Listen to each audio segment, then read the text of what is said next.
Our goal today is to provide content that will support us in addressing the needs of all learners. Regular classroom teachers in Ontario serve a growing number of students with diverse abilities and needs. We will discuss methods of addressing those needs within your classroom. We draw our attention to the Greater Essex County District School Board core beliefs and understandings. In this session, we will focus on two of these beliefs. All students can achieve high standards given sufficient time and support. High expectations and early intervention are essential. We will examine strategies to help us in our goal of improving student achievement.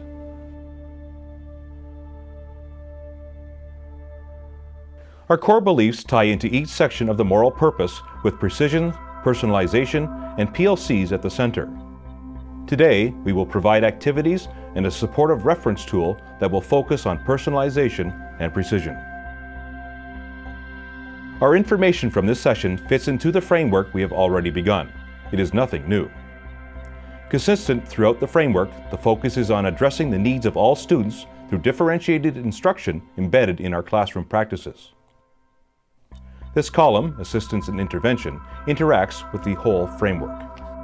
It speaks to how we can identify struggling students in our classroom, referred to here as Tier 1 and Tier 2 supports. We want to ensure intervention for these students based on data and dialogue within our learning communities. Tier 1 and 2 supports are classroom-based and require that the classroom teachers apply research-based strategies to support the student within the classroom. The purpose of today's session is to bring awareness of cognitive processes that affect learning, develop instructional strategies to support these processes, introduce focused intervention in Tier 1, Tier 2, and Tier 3 settings. Let's take a moment to interact. For the first activity, we will need 6 volunteers at the front of the room. The group is to create a cooperative story by taking turns, adding one sentence at a time. Each person must build their sentence based on the previous sentence, with the last person responsible for tying up loose ends. Opening sentence is, "Yesterday, Jim met Tammy at the beach." Pause the video now. Press play for the next set of instructions.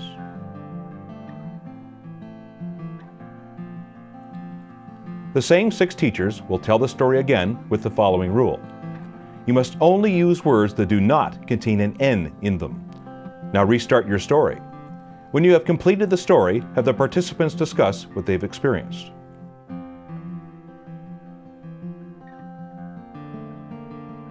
This is what students with cognitive processing deficits experience all the time, every day, every class. Imagine an ideal classroom. In that classroom, we hope to have 80% of those students who get it and benefit from the whole class instruction model. We all know that within that same class, there are students who are struggling to understand and who require more assistance in order to get it. We only want this group to represent about 15% of the students. We are also familiar with the reality that there are students that will continue to struggle. In an ideal classroom, we want this percentage to be around 5%. This 5% will need much more intensive help. They may require services that go beyond the classroom. However, the reality is that we deal with all of these students on a daily basis. Why do some students struggle? Students who have difficulty learning in school have cognitive processes that impede their learning. Here are the 5 main processes: information processing, language, prior knowledge, memory, self-regulation, and executive functioning. Open your Learning for Reference handout to find a chart featuring the 5 cognitive processes that affect learning. The top row lists all 5 cognitive processes. The next row shows indicators or signs of what students have difficulty with for each process. The subsequent rows contain instructional strategies, environmental strategies, as well as assessment strategies. The last row recommends resources from our professional bookstore, as well as ministry documents for further information. Let's take a look at the first column, information processing. For some students with information processing difficulties, it may be due to keeping up with the pace or speed of instructional language, understanding and processing instructions or activities, reading both at comprehension and word recognition, basic math skills, copying information, speed of task completion. All of these difficulties have to do with the way the brain takes in information, processes it, and then outputs information. It's like an assembly line. The whole system can be affected by a breakdown in any part of the process. To be effective, the intervention needs to address the stage where the breakdown happens. When you look at his, and I'll show you here, I've brought in his math book to give you some examples.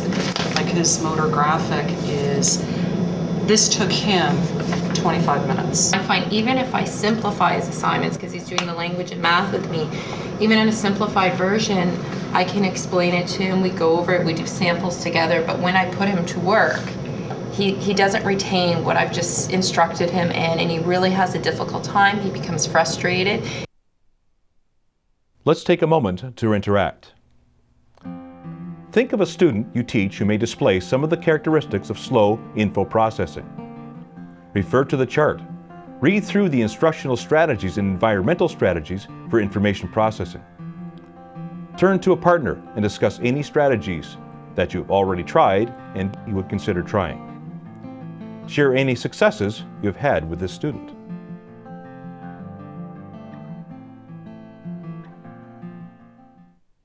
Students may have difficulty with executive functioning problems affect working memory.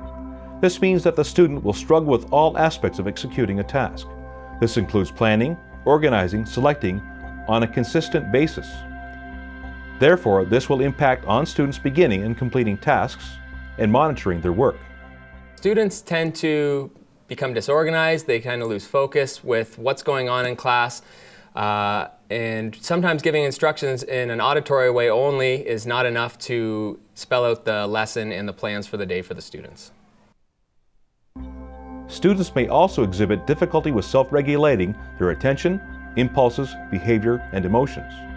Highly distractible, really difficulty concentrating, focusing, having difficulty organizing how to go about a task or organizing one's materials, forgetting to do the routine things, having good intentions but forgetting. Executive functioning problems affecting the student's working memory. If the student cannot hold information long enough in their working memory to execute the task, they tend to be unable to stay with any given task. Students have difficulty with multitasking and working with complex tasks. Working memory is often referred to as an active mental workspace. It's a cognitive system that allows us to hold and manipulate information online for a few seconds during problem solving or other cognitive activities.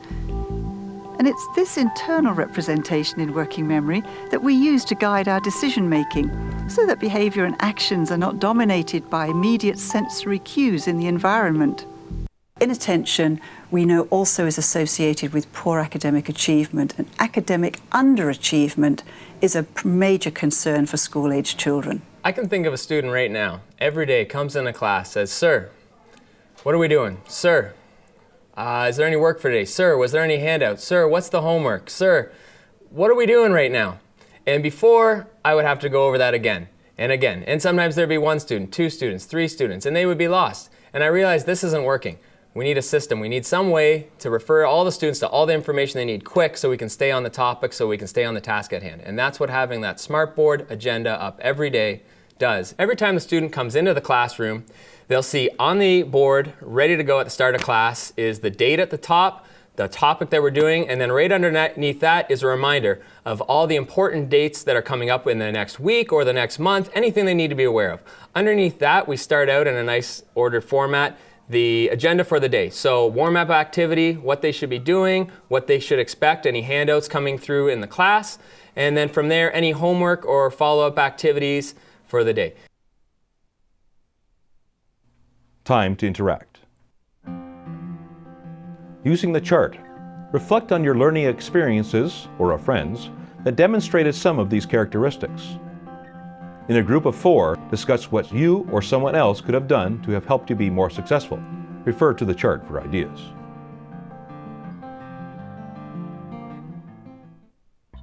Students may have difficulty understanding language of the classroom. Both oral and written language can be categorized into 3 areas: content, use, and form.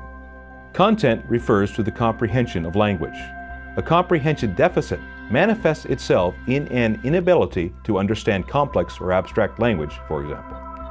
Interpreting math word problems, geography or science terminology, or with inferencing in English or history or other subjects. The use of vocabulary is being able to express yourself coherently and logically, and to retrieve precise words when speaking.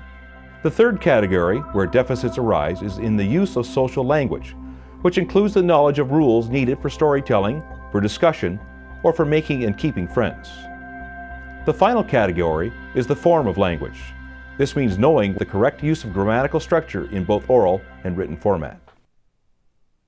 Participants of our initial activity told how they felt or what they experienced while they tried to create a sentence while not using a word with an N.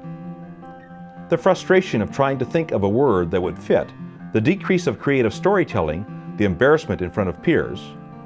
These challenges face students with language deficits every day in every class.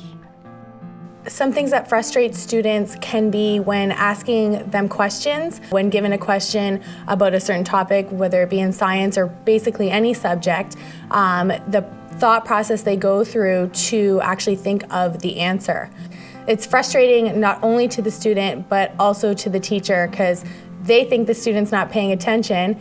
Meanwhile, the student's still processing what the question was. So it's just all in all a frustrating situation. When you're about to ask a question, you can actually call out the student's name first. Say, Johnny, this question's coming at you. Tell the question to the whole class so Johnny's ready for the question, and then once you're done posing the question, they've had time to process it, think about it, and actually give you an answer. You can also repeat the question. Honestly, it seems like such a simple thing, but just hearing the question over again, maybe even rephrasing, putting emphasis on important key terms and words that you want them to know for possible tests or quizzes later on, just simple repeating of the instruction really helps these learners process the information. Time to interact. Imagine a student having difficulty expressing themselves, orally and in writing. What strategies would you use from the chart?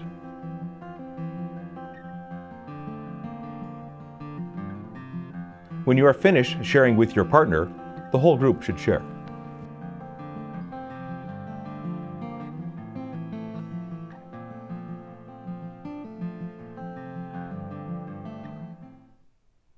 Working memory deficits.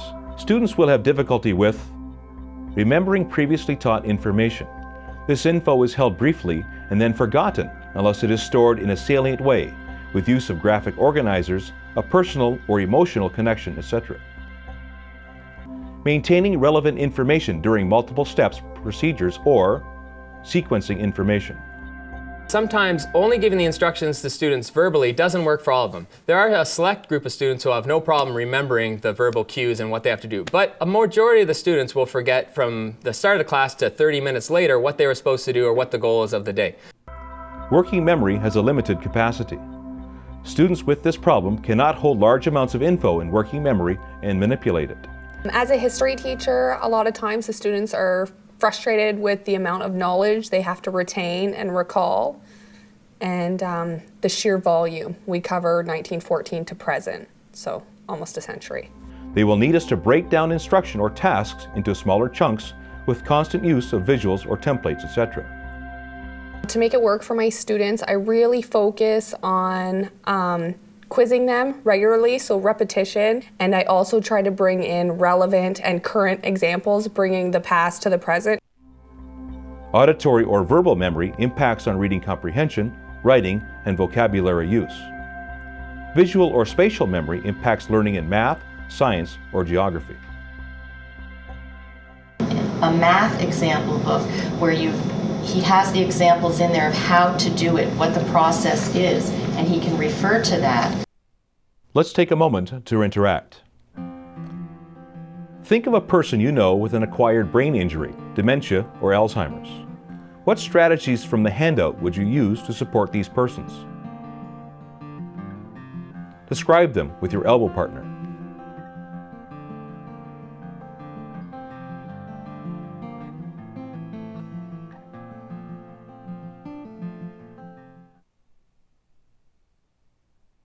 Prior knowledge. Students who will have difficulty with 1. Linking old knowledge with new information. All learning is founded on prior knowledge and experience. 2. Using strategies to remember new information. As we have new experiences and learning, the brain organizes this knowledge into structures. Think of it as a computer with many filing systems. 3. Making sense of new information while reading or listening. Students who lack prior experiences may have difficulty relating to new information because the structures, or filing systems, are missing. They are unable to use strategies to remember new information. They need help to build structures in their learning. Whenever you can relate it to real-life situations, it's very helpful to the students. They only know what they've learned in their lifetime. When you can relate it to something that they know, they take it in a lot more. These students may often appear to be disengaged, when in actuality they cannot relate the new learning or information to any previous learning or experience. It's always wonderful to take those students who are getting things much quicker and have them teach their peers. I find sometimes the peers teach better than we do. They speak in a language that the students understand.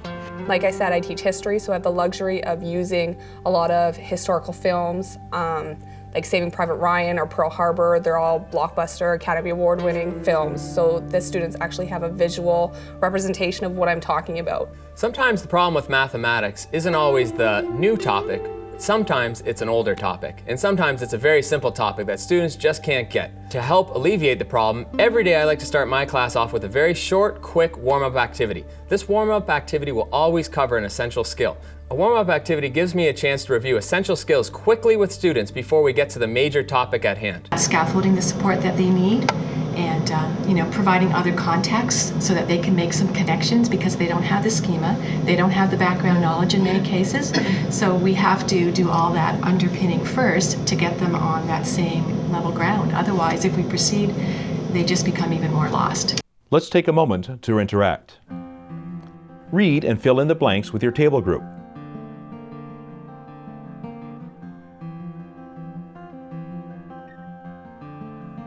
Are most of your answers similar? Let's add a clue. Now fill in the blanks again with your latest clue.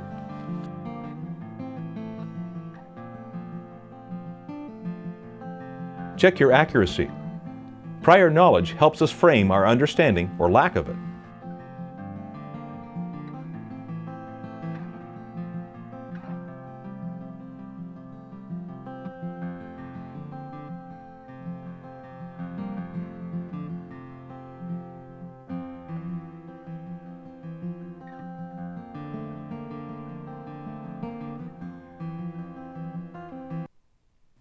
Time to interact. Read this case scenario. Share your suggestions with the whole group.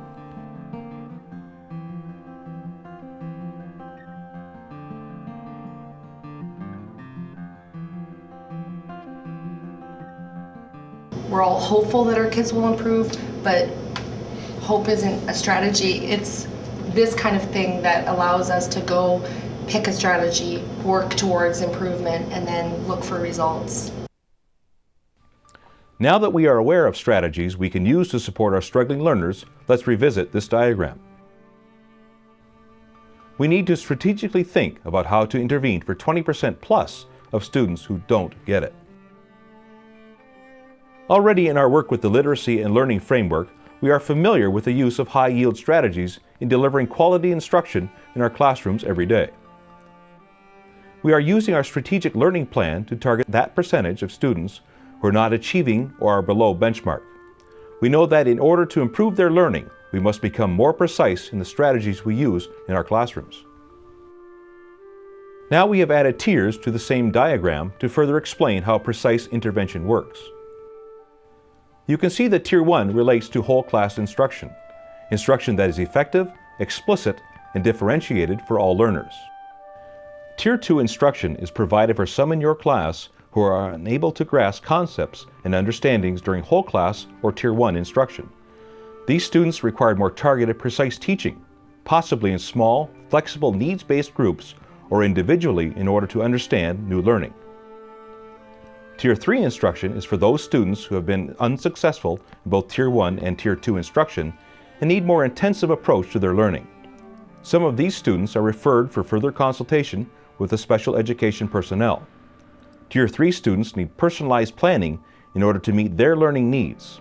School-based team meetings, along with our PLCs, collaborate to determine what each student's plan will include. Why tiers? A three-tiered approach promotes early intervention. We want to accelerate learning rather than use the wait to fail model where the learning gaps are huge. We need to examine early where the student is falling off the tracks and intervene before the gap becomes too big. Students that participate in intensive instruction as soon as they need it are less likely to require special education services later. This is a design created by Marco Bruno, a high school student in the York Catholic Board. This is his story of what he sees as essential within the classroom. Let's take a moment to interact. Talk about his interpretation. Consider a title for this piece.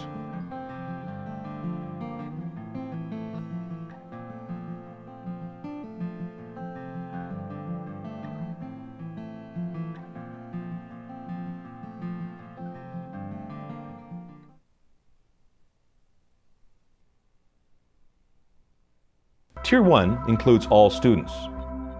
It is effective. Differentiated instruction. Tier 1 includes teachers evaluating student progress through assessments and flagging any at-risk students to be discussed during team learning communities. Think of it this way: high-quality whole group instruction plus some small group focus should be adequate to support almost all, 80%, of students who begin the year at grade level in accomplishing what they need to move to the next grade right on target. These are the elements of a narrative here. I know theme is the writer's message and sort of that underlying big idea.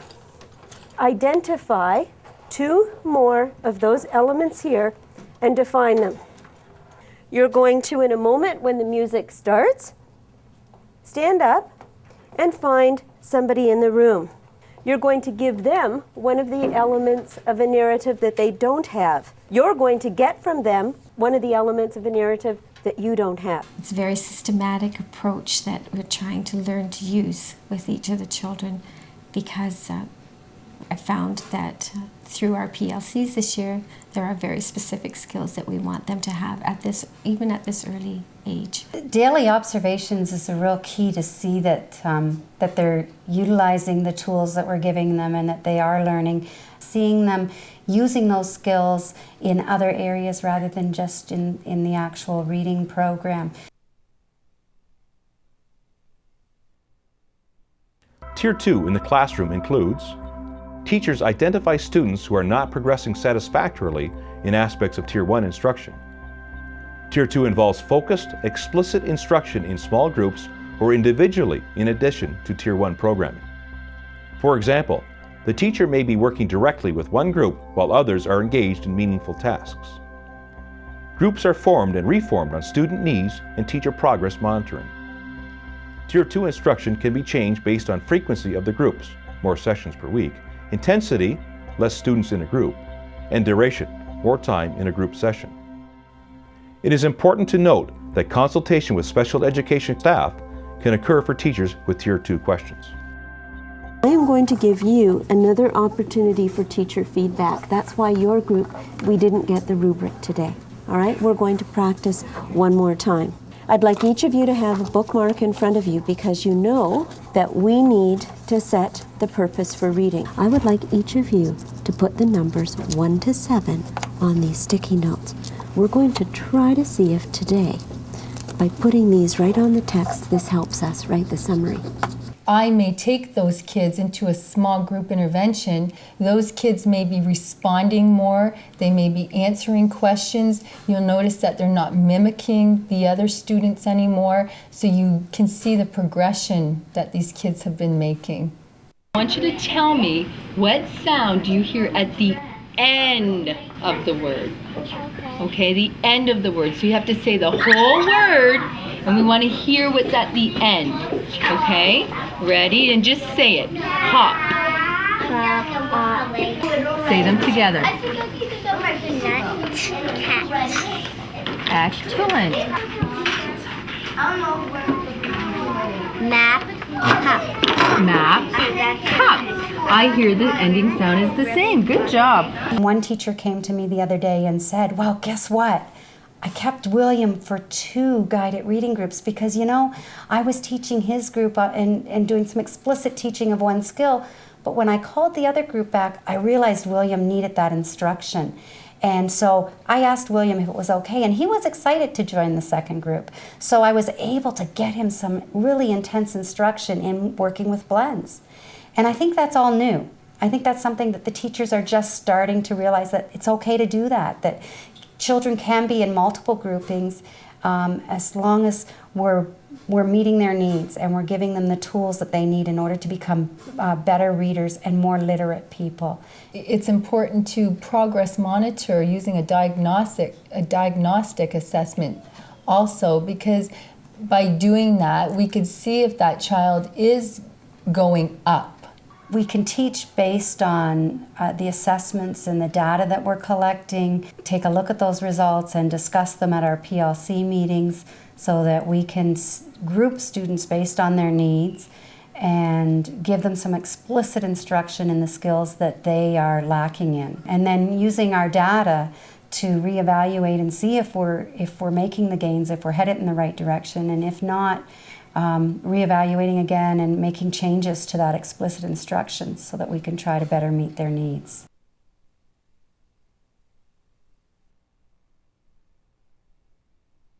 Tier 3 instruction is more intensive for students who do not respond to Tier 1 and Tier 2 intervention.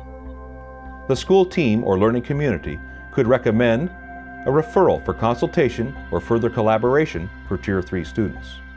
Some Tier 3 students are formally identified and have an IEP, Individual Education Plan, which explains the student's learning needs in detail. So who do you think are characters in this? Mr. and Mrs. Lacey. So what do you think is going to then happen? What do you predict? What do you anticipate? Put 3 lines. 1, 2, 3. Okay, now say it slowly.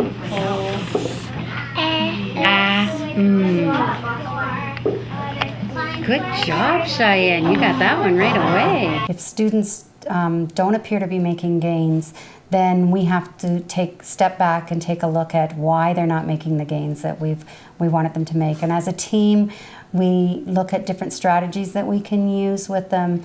And it's great during our PLCs as a group discussion. We can throw out a variety of strategies, and I might get some strategies from someone that I wasn't using and I didn't think of. So that really helps us. But also it can point out to us the students that might need further intervention.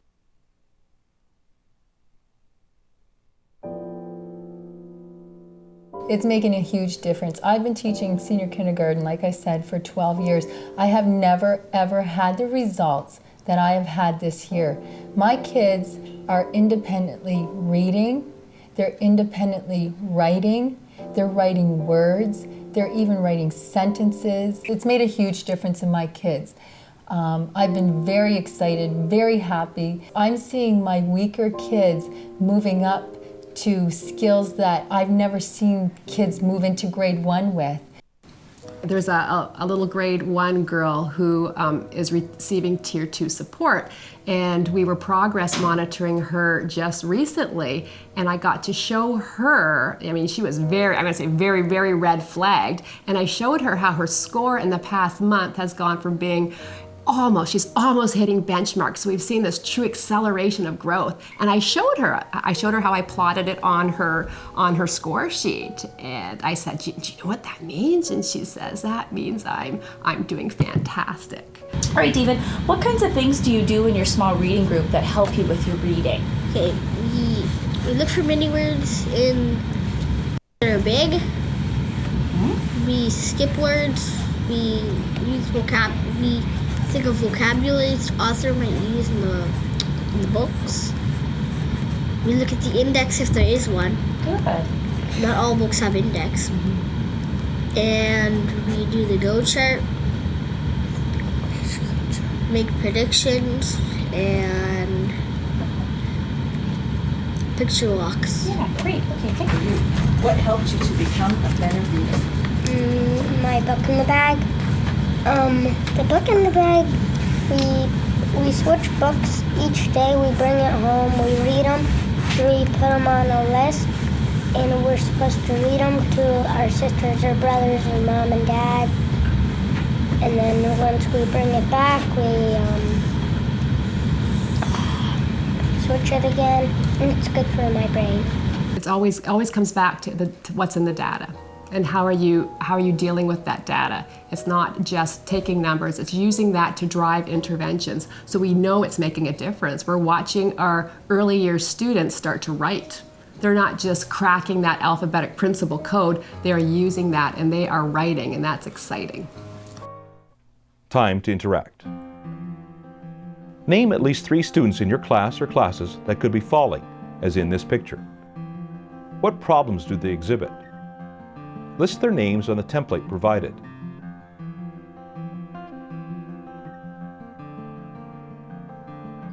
This process can be followed when we plan for increasing our benchmark students as noted on our strategic learning plans. Example entries have been provided for you on the template. If we specify the cognitive processes deficits of each of our red flag students and determine intervention strategies, it will be easier to plan for meeting their needs. Given what you learned today, consider the students you have listed on your template. Determine what strategies could be implemented in your next class and what steps you can take to monitor the student's progress. Take time to discuss recommendations with your group. Marco Bruno's illustration so aptly shows us that we can catch them all as we become more precise in our day-to-day instruction in the classroom and as we support each other in our school's learning community.